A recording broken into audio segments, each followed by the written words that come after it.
వాళ్ళు మృతి చెందడం కొంచెం బాధాకరమైన మన దేశం కోసం బాగా ఫైట్ చేసి వీరమరణం పొందారు. సో ఒక రకంగా చూసుకుంటే బాధ ఉన్నా, ఒక రకంగా చూసుకుంటే మనం ఇంత సేఫ్గా ఉండడం వల్ల వాళ్ళు అక్కడ ఫైట్ చేయడం వల్ల మనం ఇక్కడ సేఫ్గా ఉన్నాం. సో వాళ్ళు ఎంత ఫైట్ చేసినా మనం కూడా మన జాగ్రత్తలో మనం ఉండాలి అని చెప్పేసి నేను ప్రజలందరినీ కోరుకుంటున్నాను. సో వాళ్ళ తరఫున నేను మౌనం పాటిస్తున్నాను. వాళ్ళకు కొంచెం వాళ్ళ ఫ్యామిలీకి కొంచెం నా ప్రగాఢ సానుభూతి అనుభవిస్తున్నాను. దీనికి సంబంధించి కూడా ఎవరైతే మురళీ గారు చనిపోయారో తను వాళ్ళ తల్లిదండ్రులు ఆర్మీలోకి జాయిన్ అవ్వద్దంటే దేశ సేవ కోసం నేను కష్టపడతాను, మరణించడానికైనా సిద్ధము అని చెప్పేసి నా మాటలు కూడా వాళ్ళ కుటుంబ సభ్యులు చెప్తున్నారు. అవునండి, వాళ్ళు అంటే అలాంటి ఒక ఫ్యామిలీ నుంచి బయటికి వచ్చి మన దేశాని కోసం ఫైట్ చేశాడని అంటే అది మన ఇన్స్పిరేషన్గా తీసుకోవాలి. ప్రతి ఒక్క యువత కూడా, నెక్స్ట్ వచ్చే జనరేషన్ పేరెంట్స్ కూడా మన భారత అన్ని రంగాల్లో మనం ఉండాలి అని చెప్పేసి పేరెంట్స్ పిల్లలకి ముందే ప్రోత్సహించి వాళ్ళని కూడా సపోర్ట్ చేస్తూ మన కూడా ఆర్మీలో జాయిన్ చేస్తూ, ఆర్మీ కానీ ఏదైనా నేవీ కానీ ఎయిర్ ఫోర్స్ కానీ ఏదైనా కూడా ఒక రంగంలో మనం కూడా ఉండాలి అని చెప్పి మనమే మోటివేట్ చేసుకుంటూ ఉండాలన్న. సో అది నేను చెప్పే యువతకి. నాకు ఎలాగో ఆ ఛాన్స్ లేదు. సో నేను అవుదాం అనుకున్నా, నాకు అవ్వడానికి ఛాన్స్ లేదు. సో నేను వేరే ఫీల్డ్ వెళ్ళిపోయాను. నెక్స్ట్ వచ్చే యువత కూడా ఆలోచించుకొని సో మన దేశ భద్రత రక్షణ కోసం ఫైట్ చేస్తూ ఉంటే మనం ఇక్కడ సేఫ్గా ఉంటామని చెప్పి నా ఒపీనియన్ అన్న. వాళ్ళు అక్కడ ప్రాణాలు అర్పిస్తుంటే వాళ్ళ ప్రాణాలు అర్పించడం వల్లే మనం ఇక్కడ సేఫ్గా ఉంటాం. ప్రాణాలు అర్పించడం కాదన్న, వాళ్ళు ఆ ప్రాణాలు అర్పించడం గురించి కాదు, వాళ్ళు అంతగానో ఫైట్ చేస్తూ వాళ్ళు మనకు అక్కడ ఉన్నారు అని చెప్పేసి మనం ఇక్కడ భరోసాగా ఉంటున్నాం చూడు, దాని గురించి నేను ప్రౌడ్గా ఫీల్ అవుతున్నాను. కానీ వాళ్ళు అక్కడ వాళ్ళు వాళ్ళ ప్రాణాలు అర్పించడం వల్ల మనం ఇక్కడ బాధపడుతూ ఉంటే కుదరదు. సో మనము దేశానికి ఏదో ఒకటి చేస్తూ ఉండాలి, దాని గురించి నేను చెప్తున్నానన్న. సో మనము ఒక ఇన్స్పిరేషన్గా తీసుకొని మనము ఆర్మీలో జాయిన్ అయ్యి ఏదైనా ఒక నేవీ కానీ ఆర్మీ కానీ ఏదైనా చేస్తూ దేశానికి ఏదో ఒక సేవ చేయాలని చెప్పేసి నేను నా తరఫు నుంచి నేను అనుకుంటున్నాను. మురళీ గారి స్నేహితులు ఎవరైతే ఉన్నారో వాళ్ళు చెప్తున్నమాట, ఒకవేళ సరిహద్దుల్లో కనుక నేను మరణిస్తే నా మృతదేహం పైన జాతీయ జెండా పండి అని చెప్పేసి కూడా అన్నమాట. స్నేహితులు చెప్తూ కన్నీటి పెడుతున్నారు. అవునండి. సో అది బాధాకరమైన విషయం కావచ్చు, కానీ అలా చెప్పడం తను నేను ఏది చేసినా నేను ఇండియాకే చేస్తున్నాను, సో భారతీయుల కోసం నేను ఏదేం చేస్తున్నాను అని చెప్పేసి తన మాటలు ఏదైతే ఉన్నాయో అది అక్షర సత్యం అన్న. సో అది మనం ఇన్స్పిరేషన్గా తీసుకోవాలి, అలా ఉండాలి ప్రతి ఒక్క పౌరుడు అని చెప్పేసి. భారత్ పాక్ ఎదుర్కారులో మురళీ నాయక్ గారు చాలా ఘోరం స్పందించాలి ఆయన గురించి. నా గురించి పాకిస్తాన్ వాళ్ళు మాత్రం వదలకూడదు. చాలా బాధగానే మన కోసం మా బార్డర్లో అంత కష్టపడుతున్నారు, వాళ్ళ గురించి మనం ఆలోచించాలి, చాలా సానుభూతి చూపించాలి, వాళ్ళ కోసం ఏదైనా చేయాలి కూడా మనం. సార్ వాళ్ళు అక్కడ బార్డర్లో ఉండటం వల్ల మనం సేఫ్గా ఉంటున్నాం. మనం కాపాడుకుంటా వాళ్ళు వాళ్ళ ప్రాణాలు ఇస్తున్నారు, అందరం గుర్తించాలి వాళ్ళు. సార్ మురళీ నాయక్ గారు ఆర్మీలో చేస్తా అంటే వాళ్ళ తల్లిదండ్రులు వద్దన్నారంట, అయితే దేశ సేవ కోసం నేను చనిపోవడానికైనా సిద్ధమంటూ కూడా. అవునండి, చూస్తున్నాను, టీవీలోని చూపిస్తున్నాడు, చాలా బాధాకరంగా. సార్ వాళ్ళ స్నేహితులతో మురళీ నాయక్ గారు ఎప్పుడన్నా నేను కనుక సరిహద్దుల్లో మరణిస్తే నా మృతదేహం పైన జాతీయ జెండా కప్పి తీసుకెళ్ళాలని చెప్పేసి కూడా అన్నమాట. దేశం అంటే అభిమానం ఉండాలి, ప్రేమాలండి, బాధ్యత. మురళీ నాయక్ గారికి కుటుంబ సభ్యులు, మాజీ సీఎం గారు కూడా పరామర్శించారు చేశారండి. మనం కూడా అంతే సానుభూతి చూపించాలి, ప్రజలందరికీ ఉండాలి. భారత్ పాక్ ఎదుర్కార్పుల్లో భారత జవాను మరణించడం జరిగింది. అది ఎందుకు జరిగింది? వీరమరణం పొందాడు, అదే అంతే, దేశం కోసం పోరాడాడు. భారత్కి పాక్కి ఎదుర్కార్పు, దీంట్లో భారత జవాను మురళీ నాయక్ గారు వీరమరణం పొందారు. ఏం చెప్తారు భారతీయుడిగా? ఏం చెప్తాం, ఇంకా అసలు ఏం చెప్పగలం? అలా వీరమణులు అలా మరణిస్తే మరి బాధే కదా. అసలు ఇంకెలా నోటి మాట ఏమవుతుంది? అలాంటి రోడ్డు చచ్చిపోతే మన రక్షణ ఏముంది? ఇంకా మనం బతికేది వాళ్ళు ఉండబట్టి అక్కడ మనం ప్రశాంతంగా పడుకుంటున్నాం. వాళ్ళే లేకపోతే మనకి ఇంత ఇబ్బందిగా. వాళ్ళు ఆ బోర్డర్లో ఉండబట్టే మనం ఇక్కడ సేఫ్ జోన్లో చెప్పుకుంటున్నాం, లేకపోతే మనం ఇంటికి ఇలా ఉంటాం. వాళ్ళు చేసే మోసం మరి ఆ భగవంతుడు వాళ్ళు చేసే బాంబులు తిప్పికొట్టి మనం గెలిస్తే మనోళ్ళు చాలా మనోళ్ళు వాళ్ళు కొద్ది క్షేమంగా ఉంటే మనకంటే యుద్ధం ఆగిపోతే అక్కడితో మనమే.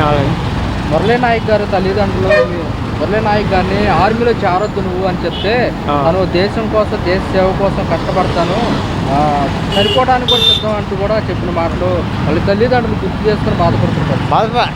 ఏమయ్యా తల్లిదండ్రులు మన కడుపుకోతంటే మాటల దేశవీరుడిగా మనకి గొప్ప మంత్రుడు బాబు. అలా తల్లిదండ్రులు కొంచెం గుండెని చేసుకుని మనం ఏం చెప్పలేము అక్కడ ఎలా ఉండాలంటే వాళ్ళు ఉండలేరు కదా మనం ఏదో చెప్పేస్తాం ఇక్కడ కానీ వాళ్ళు బాధ పడిపోతుంటే ఇంత అంతా కాదు మనం చెప్పలేని బాధ.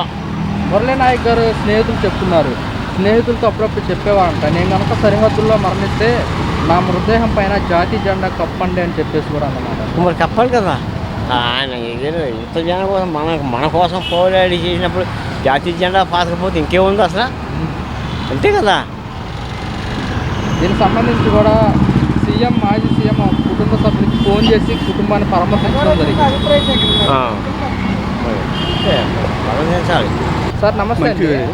సార్ పాక్ భారత్ మధ్య ఎదురు కరుపులు జరగడం వల్ల భారత జవాను మృతి చెందడం జరిగింది. మురళీ నాయక్ గారు అతను మంచివాడు, మరి ఇది జరిగింది, మరి ఇక చూడండి చేయండి అని చెప్పి అంతమని ఏం చెప్పలేము. నేను నాకు అంతగా మాది లేదు.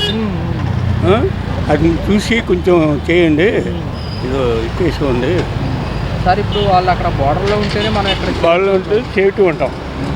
ఆ సేఫ్టీ వాళ్ళు కొంచెం చూస్తే ఇదవుద్ది. మురళీ నాయక్ గారు వాళ్ళ అమ్మగారు వాళ్ళ తల్లిదండ్రులు వాళ్ళు కూడా ఆర్మీలో జాయిన్ అవ్వద్దు అంటే జాయిన్ అయ్యాడు, అతను సొంతంగా జాయిన్ అయ్యాడు, అంతేగాని అతను ఇదేం లేదు, ఆ తల్లిదండ్రులది సంబంధం ఏం లేదు. వాళ్ళు మృతి చెందడం కొంచెం బాధాకరమైన, మన దేశం కోసం బాగా ఫైట్ చేసి వీరమరణం పొందారు. సో ఒక రకంగా చూసుకుంటే బాధ ఉన్నా, ఒక రకంగా చూసుకుంటే మనం ఇంత సేఫ్గా ఉండడం వల్ల వాళ్ళు అక్కడ ఫైట్ చేయడం వల్ల మనం ఇక్కడ సేఫ్గా ఉన్నాం. సో వాళ్ళు ఎంత ఫైట్ చేసినా మనం కూడా మన జాగ్రత్తలో మనం ఉండాలి అని చెప్పేసి నేను ప్రజలందరినీ కోరుకుంటున్నాను. సో వాళ్ళ తరఫున నేను మౌనం పాటిస్తున్నాను. వాళ్ళకు కొంచెం వాళ్ళ ఫ్యామిలీకి కొంచెం నా ప్రగాఢ సానుభూతి అనుభవిస్తున్నాను.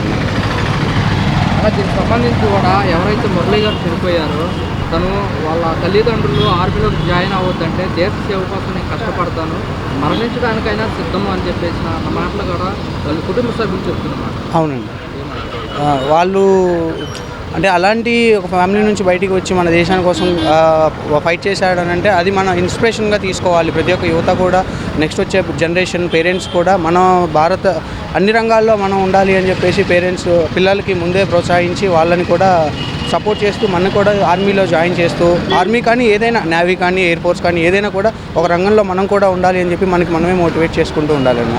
సో అది నేను చెప్పే యువతకి. నాకు ఎలాగో ఆ ఛాన్స్ లేదు, సో నేను అవుదాం అనుకున్నా నాకు అవ్వడానికి ఛాన్స్ లేదు, సో నేను వేరే ఫీల్డ్ వెళ్ళిపోయాను. నెక్స్ట్ వచ్చే యువత కూడా ఆలోచించుకొని సో మన దేశ భద్రత రక్షణ కోసం ఫైట్ చేస్తూ ఉంటే మనం ఇక్కడ సేఫ్గా ఉంటామని చెప్పి నా ఒపీనియన్ అన్న.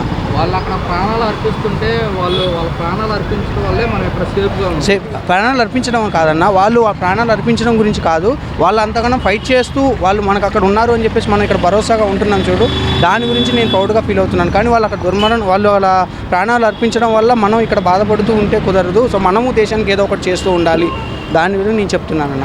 సో మనము ఒక ఇన్స్పిరేషన్గా తీసుకొని మనము ఆర్మీలో జాయిన్ అయ్యి ఏదైనా ఒక నేవీ కానీ ఆర్మీ కానీ ఏదైనా చేస్తూ దేశానికి ఏదో ఒక సేవ చేయాలని చెప్పేసి నేను నా తరఫు నుంచి నేను అనుకుంటున్నాను. మురళీ గారి స్నేహితులు ఎవరైతే ఉన్నారో వాళ్ళు చెప్పుకున్న మాట, ఒకవేళ సరిహద్దుల్లో కనుక నేను మరణిస్తే నా మృతదేహం పైన జాతీయ జెండా భారత్కి పాక్కి దీంట్లో భారత జవాను మురళీ నాయక్ గారు వీరమరణం పొందారు. ఏం చెప్తారు భారతీయుడిగా?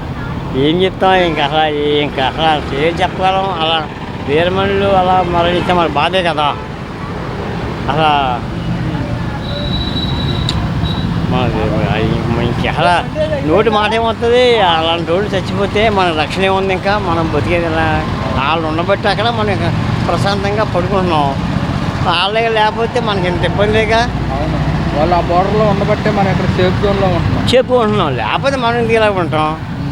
వాళ్ళు చేసే మోసం, మరి ఆ భగవంతుడు వాళ్ళు చేసే బాంబులు తిప్పికొట్టి మనం గెలిస్తే మనోళ్ళు వాళ్ళు కొద్ది క్షేమంగా ఉంటే మనకంటే యుద్ధం ఆగిపోతే అక్కడితో మనమే. మురళీ నాయక్ గారు తల్లిదండ్రులు మురళీ నాయక్ గారిని ఆర్మీలో చేరొద్దు నువ్వు అని చెప్తే తను దేశం కోసం, దేశ సేవ కోసం కష్టపడతాను,